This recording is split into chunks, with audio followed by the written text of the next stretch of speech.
God bless you. My name is Brother Stephen Tutani. I am from Zimbabwe in Southern Africa. I work at the Voice of God office there.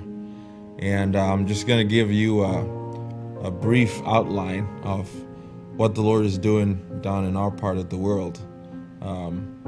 It certainly has been an honor to be a part of this work, but really, when I was born, my dad had already been working for Voice of God for about 8 years.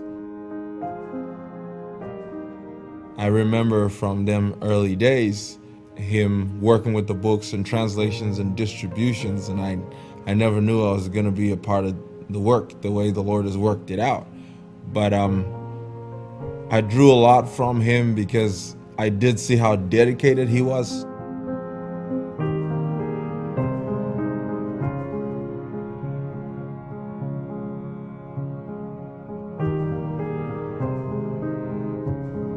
Why has he given his life for this cause? And he was very passionate about what he did.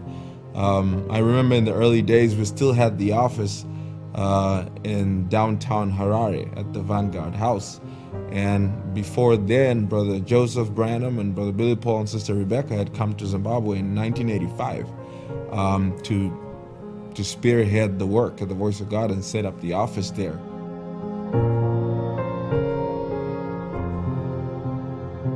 Back then, the material was really scarce. There was not as many books and tapes going around.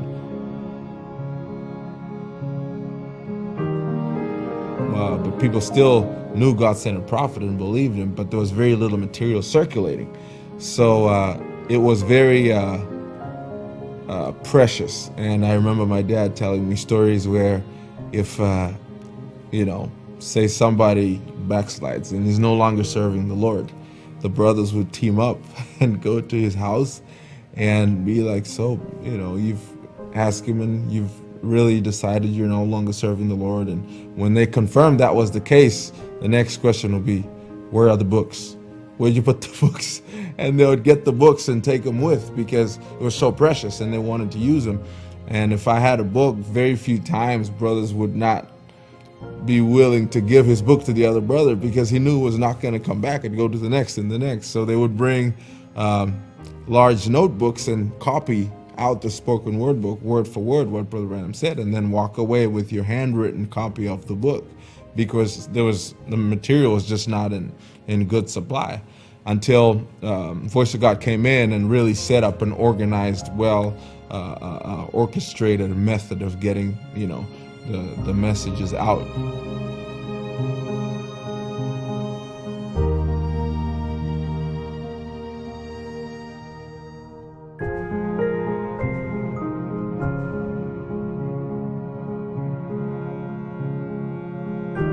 So I remember walking in right down at the landing of the building downtown where everybody went in. This is a big building where lots of different offices and businesses operated from.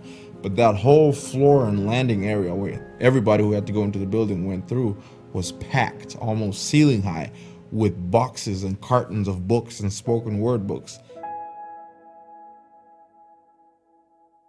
We had just outgrown the place. That's just what it was. And so after a few years, some of you might already know the testimony, but Brother Joseph felt we needed a larger place to operate from, and there was a great united effort from all the churches in Zimbabwe. We're in the message, and it was really neat because, we all have our differences, but we agreed that there's one thing that brings us together, and that's this message. We all know God sent a prophet. We all respect and believe this word. So if there's one thing that we can unite around is this, and that's all Voice of God is Brother Branham's ministry. And so everybody got together and said, no, we will not let Brother Joseph build a building for us. We've received books and tapes for free for the last 20 years. These are the pastors and ministers in Zimbabwe who said this. And it's our time to give back. So they all got together and were able to built the Zimbabwe Voice of God office, which I hear is the second largest VJ office in the world to the one here in Jeffersonville. From the most unlikely places too, Zimbabwe, when our economy was at its worst. It really then, the work exploded from there. Translation work is one of the major functions of the voice of God. And Brother Joseph Branham, we remember that that's one of his heaviest burden upon his heart. Translations into foreign languages.